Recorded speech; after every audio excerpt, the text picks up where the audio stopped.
안녕하세요, 증인들 여러분. 일간 증인들 반갑습니다. 수요일날 여러분들과 함께 말씀을 나누도록 하겠습니다. 저는 여러분들을 오늘 두 번 만나는 느낌입니다. 인스타를 보신 분은 아시겠지만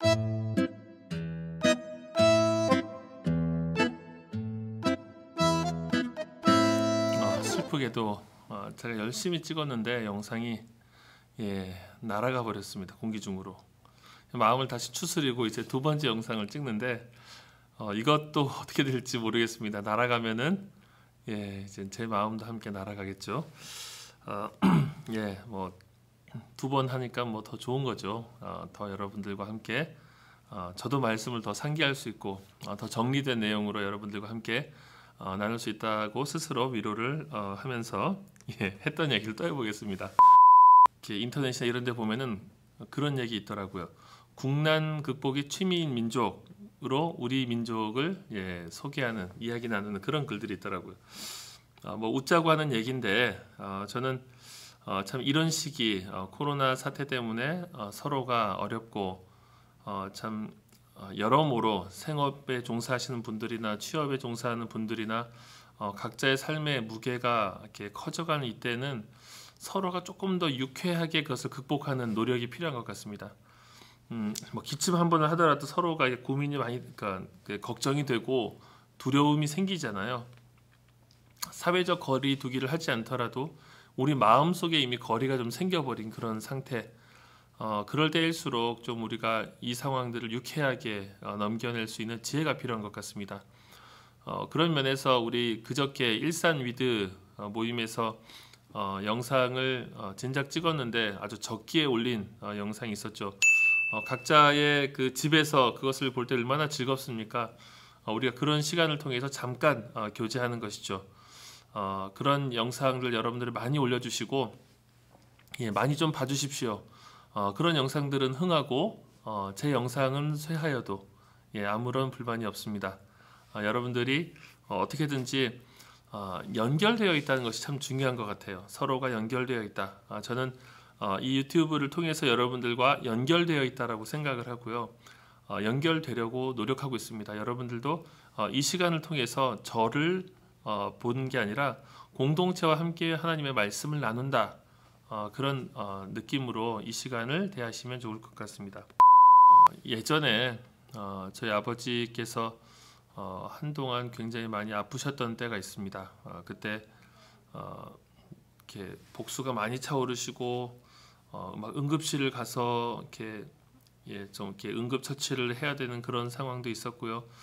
때로는 필요하면은 관장을 해야 되는 경우도 있었습니다. 참 그때 당시를 돌이켜 보면 굉장히 암울했던 시간이죠. 참 아버지는 병중에 계시고 또 이렇게 응급실에 뭐 가야 되는 상황, 환경, 그리고 뭐 관장이나 이런 그 처치를 할 때는 정말 뭐 오물이 튀기고 정말 어려운 환경들이 많았습니다. 그런데 그때 저랑 이제 저희 어머니랑 같이 그 시간을 보내면서 그때 이렇게 잠깐의 어떤 이렇게 농담, 상황을 밝게 만들어주는 그런 그 이야기, 그게 참 저는 귀했던 것 같아요. 그래서 막 그렇게 서로 막 마스크 끼고 막 장갑 끼고 막 응급처치하고 이러면서도 어머니랑 웃음을 잃지 않았던 그런 생각이 납니다. 참 우리가 이런 때 서로가 침체되고 또 마음이 어려워질 수 있는 그런 상황 속에서 어떻게 하면 우리가 건강한 즐거움을 가질 수 있을까? 상황을 떠난 것이 아니라 상황을 살리는 즐거움, 상황을 회복하는 기쁨이 교회 공동체 안에 있었으면 좋겠습니다. 그것은 기도 가운데 나오는 것이고 하나님의 은혜 가운데 나오는 것이겠죠. 오늘 우리 본문 사사기 6장과 7장 두 장에 걸친 이야기입니다. 짧은 것 같은데 상당히 긴 내용입니다. 자, 한번 보겠습니다. 사사기 6장을 보시면은 6장 초반부는 사사기의 전형적인 사이클을 보여줍니다. 얘기했죠.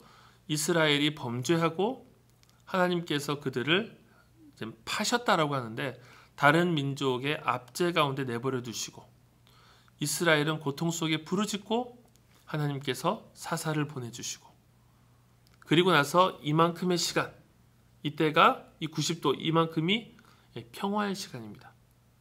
사실은 어떻습니까? 이때가 다 평화의 시간이어야 돼요. 365도, 360도죠. 전체가 평화의 시간이어야 되는데 사사기에는 그때그때마다 딱 이만큼의 시간만 평화가 있었다라고 얘기하는 거죠. 약속의 땅에서 그들이 평화를 누리는 것이 지극히 당연한 일인데 실은 평화를 누리지 못한 시간이 많았다는 겁니다. 자, 한번 보겠습니다. 6장 1절 이스라엘 자손이 또 여호와의 목전에 악을 행하였으므로 여호와께서 7년 동안 그들을 미디안의 손에 넘겨주시니 자, 미디안의 압제 가운데 그들이 살게 된 것이죠. 자, 그리고 3절 4절 보시면 이스라엘이 파종한 때면 미디안과 아말렉과 동방 사람들이 치러 올라와서 진을 치고 토지소산을 멸하고 모든 것들을 싹 쓸어가는 겁니다. 자, 그런 배경 속에서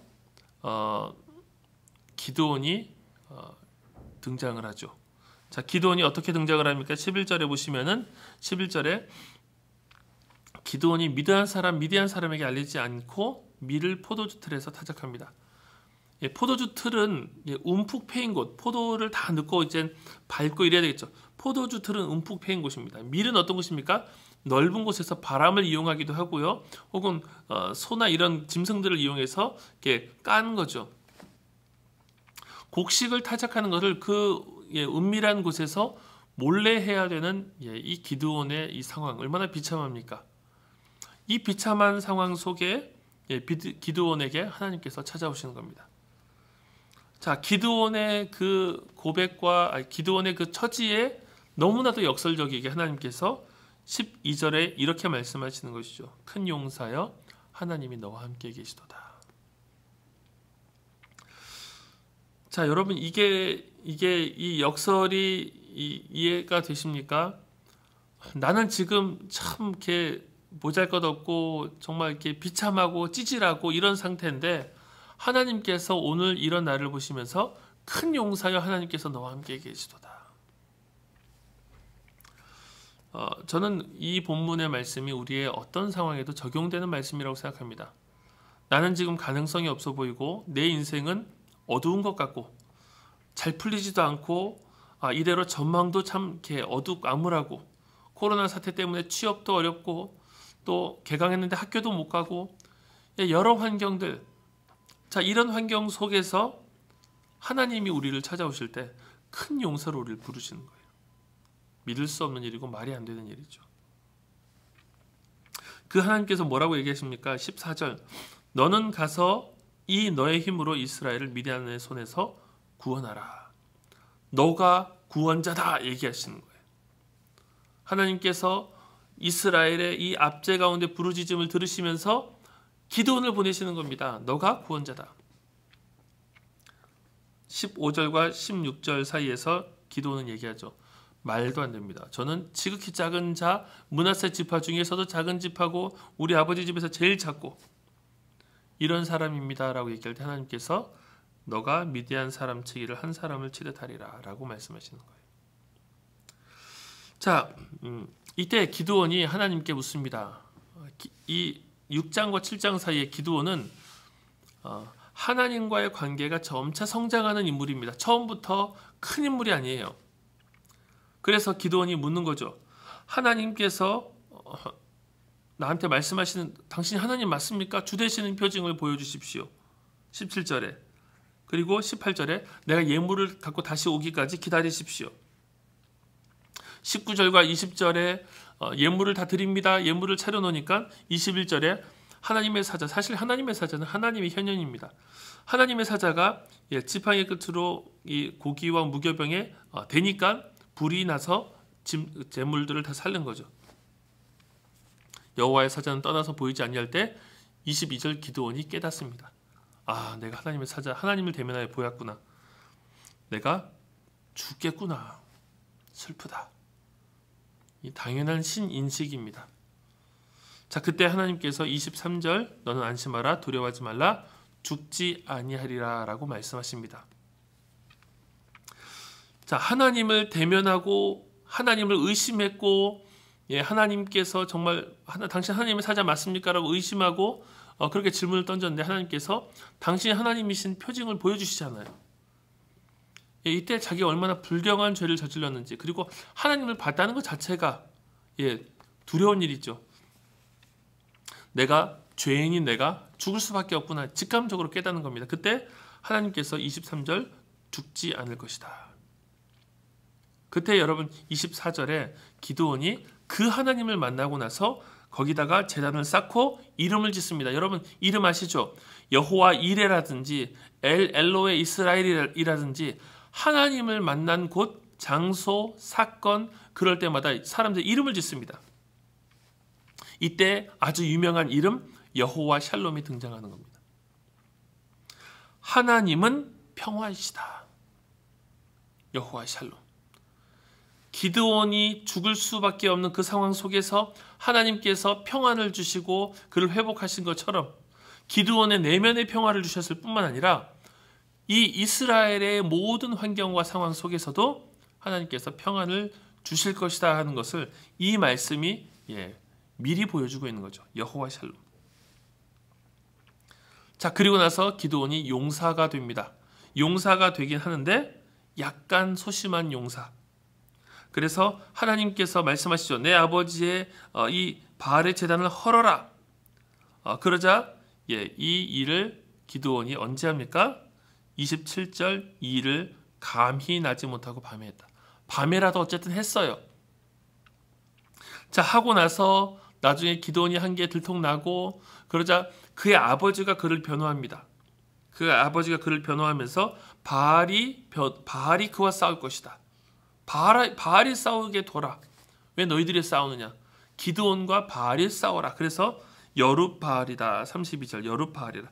바알이 그와 다투게 하라라는 의미입니다. 자, 기드온이 이제 용사로 변하는 시간입니다. 그때 33절 전쟁이 시작되죠. 미디안이 침공을 합니다. 그때 34절 여호와의 영이 임하시고 모든 지파들과 함께 전쟁을 시작하죠. 그때 두 번째로 하나님과 기드온의 관계. 하나님 정말로 나를 통해서 구원하시겠습니까? 36절의 질문이죠. 믿을 수가 없습니다. 한 가지만 제가 좀 하나님께 테스트하겠습니다. 자, 제가 양털 한 뭉치를 줄 테니까 모든 땅은 마르고 양털에만 이슬이 맺히게 해주십시오. 다음날 나가보니까 진짜로 그렇게 된 거예요. 또다시 하나님께 묻습니다. 반대로 해주십시오. 양털만 마르고 모든 사면에 이슬이 내리게 해주십시오. 또 하나님께서 들어주십니다. 자, 여러분 하나님께서 이 본문 속에서 어떤 걸 알 수 있습니까? 우리도 여러분 막 하나님께 그렇게 시험을 하고 테스트를 해서 하나님 맞습니까? 아닙니까? 여러분 그렇게 하나님을 사용하라는 것이 아닙니다. 이 본문은 뭘 보여주냐면은 하나님께서 기드온을 만들어가고 계시고 기드온과 소통하고 계시는 것을 보여주는 거예요. 지금 우리가 이렇게 똑같은 방식으로 하나님 제가 저 자매와 사귈 수 있겠습니까? 아침에 뭔가 보여주십시오. 뭐 이런 것들을 하시면 안 됩니다. 하나님과 소통, 하나님과의 이 관계 속에서 하나님께서 기드온을 용사로 만들어가고 계시는 거예요.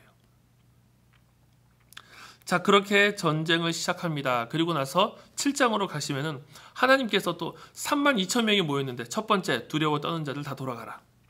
22,000명이 도망가죠. 10,000명이 남았습니다. 자, 그리고 그들을 테스트한다. 물을 먹는데 물을 먹는 두 그룹으로 나누겠다. 첫 번째 어떤 그룹입니까? 5절 개가 핥는 것 같이 혀로 물을 핥는 자. 이 사람들과 무릎을 꿇고 마시는 자들을 구분하라. 자, 혀로 물을 핥는 자는 6절에서 손으로 움켜 입에 대고 핥는 자입니다. 그리고 7절에 물을 핥아 먹은 300명. 자, 그러니까 이게 물을 모아서 혀로 물을 핥은 사람과 마치 그리고 무릎을 꿇고 벌컥벌컥 마시는 사람을 구분한 것이죠. 학자들이 이 구분의 의미를 많이 이렇게 탐구를 합니다. 의미가 있을 수도 저는 있다고 생각합니다. 예를 들면은 바알에게 무릎 꿇었던 사람들의 모습이 이 남은 9,700명의 모습에서 나타난다. 그리고 이 혀로 물을 핥는 자, 손으로 모아서 핥는 자는 경계심이 투철한 사람이다. 이런 해석들이 있습니다. 저는 전적으로 동의하진 않습니다. 왜냐하면은 이번에 혀로 물을 핥는 자가 특별하게 정말 자질이 있는 사람이라면은, 여러분, 자질이 있는 사람, 이것은 7장 2절에 있는 내용과 좀 배치가 되지 않습니까? 내가 너를 따르는 사람 백성이 너무 많은즉 내가 그들의 손에 미디안 사람을 넘겨주지 아니하리니 이는 이스라엘이 나를 거슬러 스스로 자랑하기를 내 손이 나를 구원하였다 할까 합니다. 자격이 있고 실력이 있는 사람을 통해서 하나님께서 일하지 않겠다라고 하신 거예요. 많은 사람을 통해서도 하지 않겠다라고 하신 거예요. 저는 이 구분이 맞을 수도 있지만 저는 하나님께서 나름의 사인을 가지고 사람들이 잘 하지 않는 그런 행동으로 남은 300명, 3% 아닙니까? 3%? 그 사람들을 소수를 구별하셨다라고 우리가 봐도 무방합니다. 그래서 이 기도원의 300용사는 아주 가려 뽑은 정병인가? 그렇지 않을 수도 있다는 겁니다. 어쨌든 간에 9,700명보다는 터무니없이 적은 수 300명이 모여서 하나님과 함께 전쟁을 하는 거죠. 자, 이제 세 번째로 9절부터 보시면은 싸워야 되는데 하나님께서 또다시 기드온의 마음을 걱정하십니다. 얘가 어려워할까 힘들까. 자, 그래서 10절 만일 내가 내려가기를 두려워하거든 내 부하 브라와 함께 그 진영으로 내려가서 그들이 하는 말을 들으라. 자, 보냅니다. 이 기드온의 마음에 계속 확신을 주시는 거예요. 자, 그리고 나서 그들이 이야기를 들으니까 그들이 꿈 얘기를 하죠. 꿈 얘기 속에서 보리떡 한 덩어리가 13절이죠. 미디안 진영으로 굴러들어와 한 장막에 이르러 그것을 쳐서 무너뜨려 위쪽으로 엎으니 그 장막 쓰러지다. 이 보리떡이 얘기를 하니까 다른 친구가 얘기하죠. 이것은 기드온의 칼이다. 하나님이 미디안과 그 모든 진영을 그의 손에 넘겨주셨다. 자, 이 얘기를 기드온이 듣게 하신 거예요. 하나님께서. 자, 여러분, 이게 뭘 보여줍니까? 하나님께서 3번이나 첫 번째 당신 하나님 맞습니까? 두 번째 표징을 보여주십시오. 세 번째 내가 너에게 확신을 줄게. 하나님께서 기드온을 만들어 가시는 겁니다. 300명만 남겨라. 너에게 믿음이 필요해. 그런데 확신이 없어. 내가 너를 도와줄게. 우리의 믿음 없음을 도와주시는 거죠. 자, 그렇게 해서 17절에 기드온이 어떤 사람이 됩니까? 어디입니까? 포도주 틀에서 타작을 하고 있던 이 비굴했던 이 기드온의 모습이 17절 너희는 나만 보고 내가 하는 대로 하되 내가 그 진영 근처에 이르러서 내가 하는 대로 너희도 그리하여 나를 따르라가 된 거예요. 내가 가는 대로 내가 하는 대로 해라. 이것은 하나님과의 강한 확신 속에 기드온이 빚어졌다는 것을 얘기하죠. 자, 그리고 나서 우리가 잘 알듯이 이 한밤중에 위대한 전쟁 300명이 어마어마한 숫자를 정복하게 되는 일이 일어납니다. 여러분, 이 본문에서 우리가 생각할 것은 무엇입니까? 하나님께서 사람을 애초부터 정말 돼 있는 사람을 부르시는 것이 아니라 참 지극히 미약하고 연약하고 보잘것없는 사람. 여러분들은 어떤지 모르겠습니다. 공동체와 연결이 안 되고 이렇게 주일날 그래도 마주보고 교제하고 토요일날 보고 이러지 않으니까 여러분 좀 망가지지 않습니까? 막 내 삶이 막 허물어지고 내 존재가 이런 존재였다니 이런 거 보게 되지 않습니까? 여러분, 그때 하나님께서 우리를 부르신다는 거예요. 그리고 우리로 일어나게 하십니다. 일어나라고 하십니다. 우리의 믿음 없음을 알고 끊임없이 소통하십니다. 여러분, 그렇게 이 시기에 여러분들이 새벽에 깨는 믿음이 있었으면 좋겠습니다. 하나님께서 깨워주셨으면 좋겠어요. 9시, 10시에 이 통독을 통해서 또 우리 10.10 기도운동을 통해서 하나님께서 여러분들을 계속 빚어가셨으면 좋겠어요. 그래서 우리가 다시 한 달 뒤가 될지 2달 뒤가 될지 모르겠지만 다시 만났을 때 하나님께서 정말 큰 나무로 빚어가시는 이 우리의 공백 시간이 그냥 버리는 시간이 아니었구나라고 고백하게 되는 귀한 믿음의 사람들이 일어나기를 바랍니다. 감사합니다.